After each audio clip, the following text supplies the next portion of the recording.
Okay, students, so welcome to the session.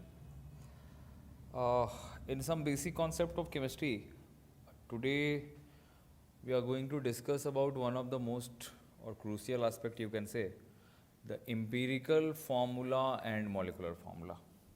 You will be able to understand this particular concept, empirical formula and molecular formula, and would be able to solve the questions even if you have practiced the the calculation of molecular mass and aware about the basic formulas of mole like quantity by Na and mass in gram by molar mass. If you are aware of these two formulas, then you will be able to solve these type of questions, and these type of questions are quite popular in the competitive examinations like JEE and NEET.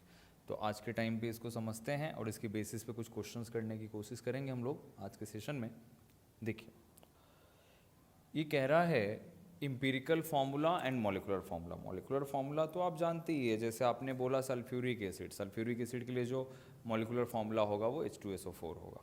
आपने बोला methane, molecular formula CH4 होगा। Day to day life में अपन generally empirical formula को उतना importance नहीं देते हैं जितना मॉलिकुलर फार्मूला को देते हैं। मॉलिकुलर फार्मूला एक्चुअल फार्मूला है और इम्पीरिकल फार्मूला क्या है, ज़रा इसको देखेंगे तो समझ आएगा।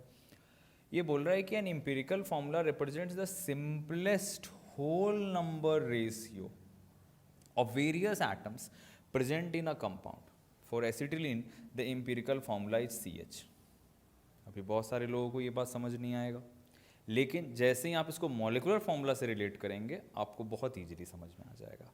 कह रहा है मॉलिकुलर फार्मूला में कि the molecular formula shows the exact number of different types of atoms present in a molecule of a compound. As for example उसी एसिटिलीन के लिए जो इम्पीरिकल फार्मूला है वो C2H2 है। चलिए, ये तो डेफिनेशन है, मैं आपको एग्जांपल बताता हूँ, इससे आप कोरिलेट कर पाओगे। देखो, मान लेते कि मैंने एक तरफ लिखा है मॉलिक्यूलर फार्मूला, ठीक है। कुछ कंपाउंड्स हैं जिनके एक्चुअल मॉलिकुलर फार्मूला लिखूंगा, और इधर मैं लिखने जा रहा हूं इम्पीरिकल फार्मूला। जब आप इसको रिलेट करके समझोगे ना तो बहुत इजीली पता चल जाएगा। अब देखिए, जैसे मैंने अभी एक कंपाउंड का नेम लिया मीथेन का, तो मीथेन का एक्चुअल में जो मॉलिकुलर फार्मूला है वो CH4 होता है। आज के टाइम पे अगर इसमें हम देखें तो जो रेशियो है वो 1 और 4 का है, मतलब कार्बन 1 एटम है और हाइड्रोजन 4 है। तो आप इसको और कितना सिंपलेस्ट कर सकते हैं? कुछ नहीं कर सकते। 1:4 तो ऑलरेडी एक सिंपलेस्ट होल नंबर रेशियो है, तो इम्पीरिकल फार्मूला अभी भी CH4 है। तो सबसे पहले हमें ये इन्फॉर्मेशन पता चला कि इम्पीरिकल फार्मूला मे और may not be the actual formula. Methane के केस में दोनों सेम है, तो जो मीथेन का इम्पीरिकल फार्मूला है वो मीथेन के एक्चुअल फार्मूला को रिप्रेजेंट कर रहा है। बट क्या हर बार ऐसा होगा क्या?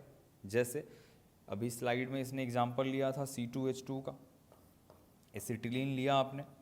अब आप एक बात बताइए, क्या यहाँ पे रेशियो क्या है? 2:2 का है। इसको मैं कितना सिंपल कर सकता हूँ? मैं इसको चाहूँ तो कर सकता हूँ CH। तो ये हो गया इसका इम्पीरिकल फार्मूला। अगर हम एक फैक्टर की बात करें कि कितने टाइम्स इम्पीरिकल फार्मूला से कितने टाइम्स मॉलिकुलर फार्मूला बड़ा है, तो इस वाले केस में जो n है वो 1 हो जाएगा, इस वाले केस में जो n है वो 2 हो जाएगा। नहीं, ऐसे ही अगर अपन बात कर लें H2SO4 का, तो H2SO4 के केस में आपका रेशियो कितना आया? 2:1:4। 2 और 4 को तो सॉर्ट आउट कर सकते थे, लेकिन बीच में 1 आ गया, तो अब ऑलरेडी ये सिंपलेस्ट होल नंबर रेशियो है। तो H2SO4 के लिए जो इम्पीरिकल फार्मूला हुआ वो H2SO4 ही हुआ। एक और एग्जांपल लेते हैं ब्यूटेन का, जैसे C4H10। क्या मैं इसको सिंपलेस्ट होल नंबर रेशियो में कन्वर्ट कर सकता हूँ क्या? बिल्कुल। 4 और 10 है तो कुछ भी करो, 2 तो कॉमन आप ले ही सकते हो इसमें, तो ये हो जाएगा आपका C2H5। और यहाँ पे जो N आया वो कितना आ गया? 2 आ गया, यहाँ पे n जो आया वो कितना आ गया, 1 आ गया. So the very first point which you should keep in your mind कि empirical formula may or may not represent the actual molecular formula. तो यार ये कॉन्सेप्ट का फिर मीनिंग क्या है और इसको अपन क्यों डिस्कस कर रहे हैं. देखिए, अभी परसेंटेज कंपोजिशन से जब आप इसको रिलेट करेंगे तो आपको समझ में आ जाएगा कि एम्पिरिकल फॉर्मूला का अपने आप में बहुत एक वाइडर एप्लीकेशन है मोल कॉन्सेप्ट के अंदर. वो एप्लीकेशन क्या है, आइए ज़रा सा समझते हैं. देखिए, अगर मैं बात करूं H2O वाटर का, तो वाटर में अगर मैंने आपसे पूछा कि परसेंटेज ऑफ हाइड्रोजन बताओ कितना है, तो आप कहेंगे कि mass of hydrogen by total weight into 100, ऐसा बोलेंगे आप. और ये जब भी आप कैलकुलेट करते हैं स्टूडेंट्स तो आ जाता है 11.11% आता है ये कैलकुलेट करने. परसेंटेज ऑफ ऑक्सीजन की बात अगर करें तो ये हो जाएगा अपने को 16/18 इंटू 100. और जब आप इसको कैलकुलेट करोगे तो ये आ जाता है अपने को 88.888%, तो 88.89 ले सकते हैं. ध्यान दीजिएगा ज़रा सा, ये परसेंटेज है वाटर के अंदर.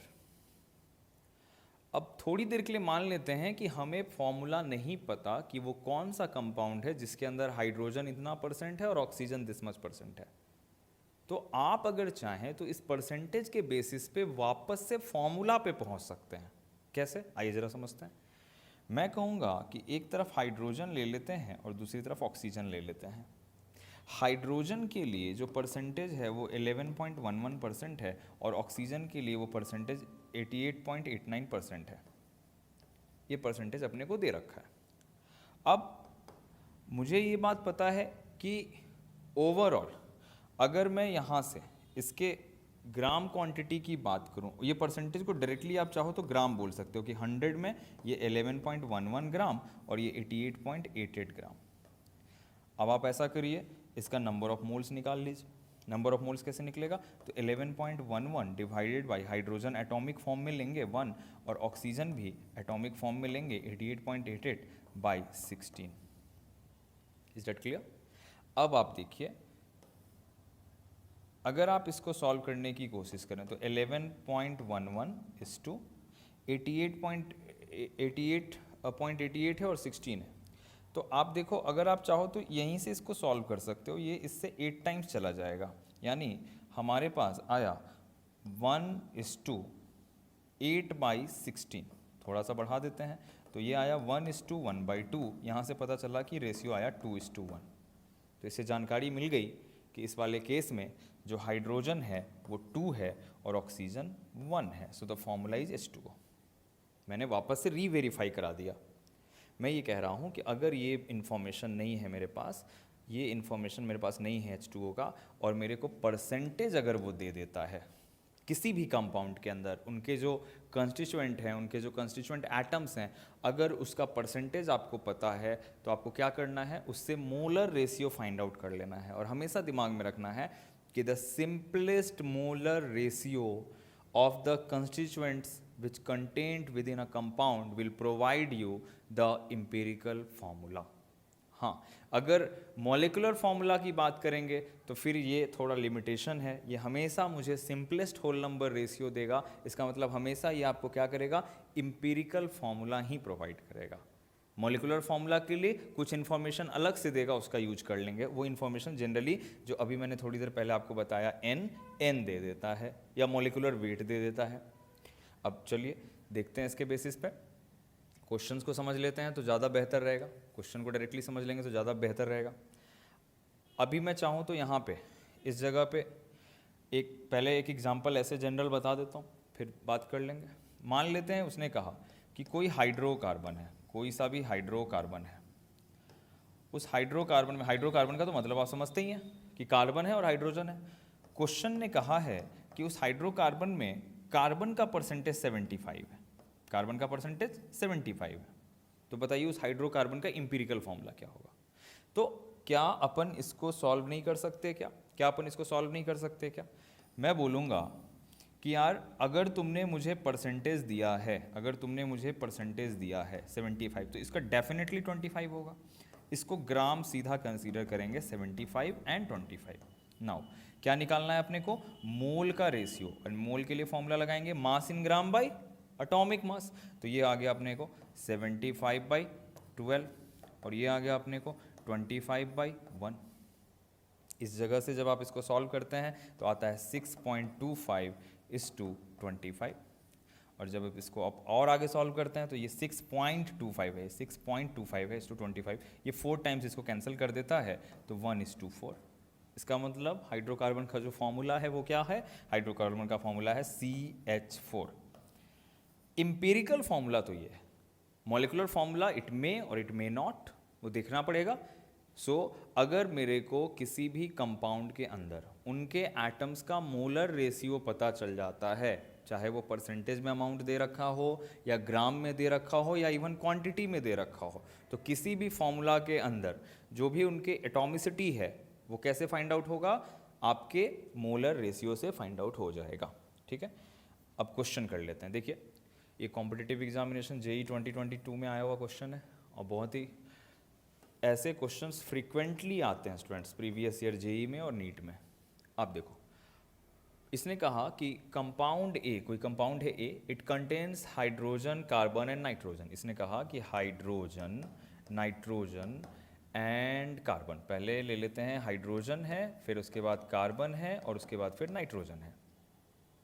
मोस्ट ऑफ द टाइम यही फॉर्मेट रहेगा। परसेंटेज आपको प्रोवाइड करेगा, परसेंटेज कितना है देखिए 8.7% है, कार्बन के लिए इन्होंने 74% दिया है और नाइट्रोजन के लिए 17.3% दिया है। क्या करना है, सिंपली इसको ग्राम में पहले कंसीडर कर लेना है कि अगर परसेंटेज है तो 100 ग्राम कंपाउंड के लिए मैं तो ये लिख सकता हूँ ना कि ये 8.7 ग्राम है, ये 74 ग्राम है और ये 17.3 ग्राम है।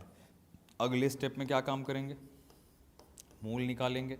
मोल के लिए मास इन ग्राम बाई मोलर मास, फिर मास इन ग्राम बाई कार्बन का molar mass atomic mass 12, 17.3 by nitrogen का यहाँ पे ले लेंगे अपन 14।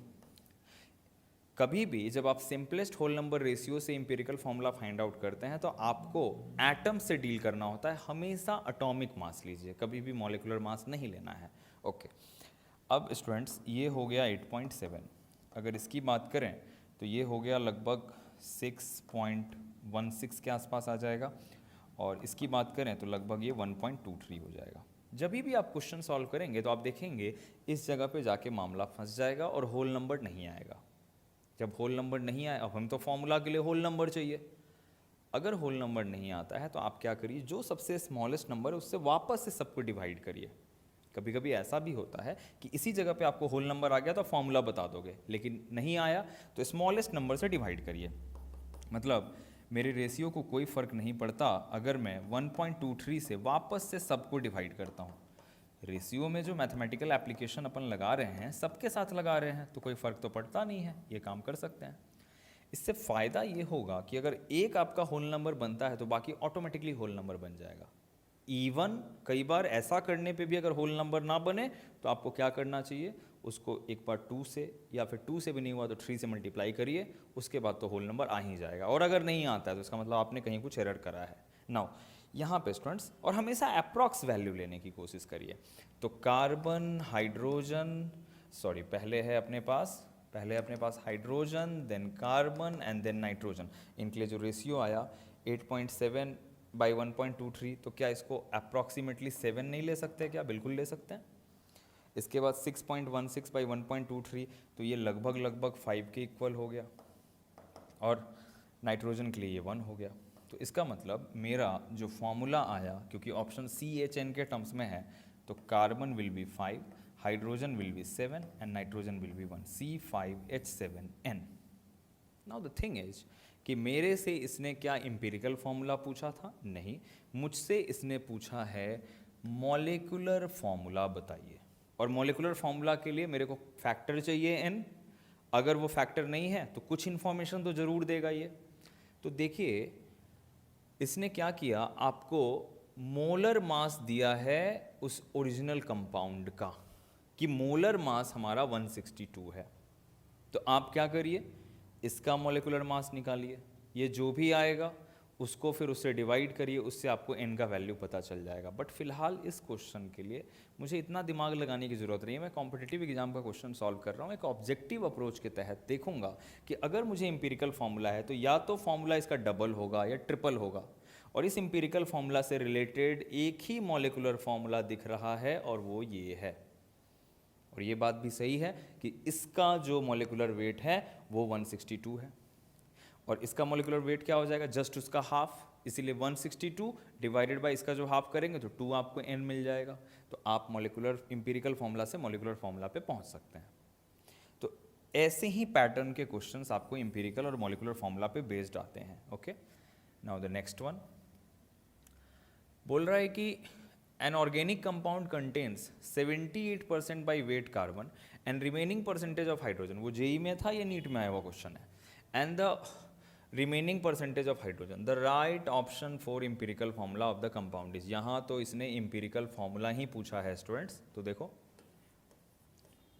क्या कहा इसने, ऑर्गेनिक कंपाउंड में दो ही लोग हैं, एक कार्बन है और दूसरा हाइड्रोजन है, एक कार्बन है और दूसरा हाइड्रोजन है। अब इसने कार्बन के लिए परसेंटेज जो दिया है, मैं बार बार बोल रहा हूँ परसेंटेज आप ग्राम में ले लीजिए, कभी कभी तो वो लिख भी देते हैं परसेंटेज बाय वेट करके। तो 78% को 78 ग्राम ले लिया कार्बन का, और remaining percentage is the hydrogen. दो ही लोग हैं तो ये अगर 72 हो गया, 78 हो गया तो ये 22 हो जाएगा। Is that okay? Now the thing is that यहाँ से अगर मैं मोलर रेशियो निकालने की कोशिश करूँ तो मैं कहूँगा कि 78/12 हो गया, और ये कितना हो गया अपने को 22/1 हो गया। इस जगह से अगर अपन आगे बढ़ें तो इसको सॉल्व करेंगे तो ये 6 पॉइंट अगर देखें तो ये 72 हो गया, फिर 6.5 ये आ गया, और ये अपना हो गया 22, ये अपना हो गया 22। अब आप ज़रा देखिए 6.5 है 22 है, क्या करना चाहिए, 2-3 अगर यहाँ पे रेशियो आते तो अपन स्मॉलेस्ट नंबर से डिवाइड करते, बट ऐसे ही पहले ट्राई करके देख लेते हैं कि क्या मेरे को एक अप्रॉक्सीमेट वैल्यू कुछ यहाँ पे आ रहा है कि नहीं आ रहा है। अगर हम लोग बात करें स्टूडेंट्स तो इस जगह पे ये 6.5 है, ये अपना 22 है, तो इसको सॉर्ट आउट करने के लिए आप एक काम कर सकते हो कि 6.5 से ही दोनों को डिवाइड कर दो, 6.5 से ही दोनों को डिवाइड कर दो। अब ये आपका 1 आ जाएगा, और ये जब आप सॉल्व करते हैं तो 3.3 समथिंग आता है। ऐसे केसेज में जब ऐसा वैल्यू हो तो आप अप्रॉक्सीमेट लेके चल लिया कीजिए, मतलब हम इसको अप्रॉक्सीमेटली 3 ले लेंगे और कहेंगे कि कार्बन और हाइड्रोजन का जो रेशियो आया वो 1:3 आ गया। तो यहाँ से मुझे पता चला कि जो इंपीरिकल फॉर्मूला है वो CH3 है। अब अगर मॉलिकुलर फॉर्मूला पूछता तो उसके लिए कुछ ना कुछ वो एडिशनल इन्फॉर्मेशन आपको ज़रूर देता। आप देखेंगे कि जेईई एंड नीट में इंपीरिकल और मॉलिकुलर फॉर्मूला पे बेस्ड क्वेश्चंस फ्रीक्वेंटली पूछे गए हैं, और हर बार हमारा यही अप्रोच है, इसी अप्रोच का यूज करके आप वो सॉर्ट आउट कर सकते हैं। Okay, so let's conclude the session. Thank you.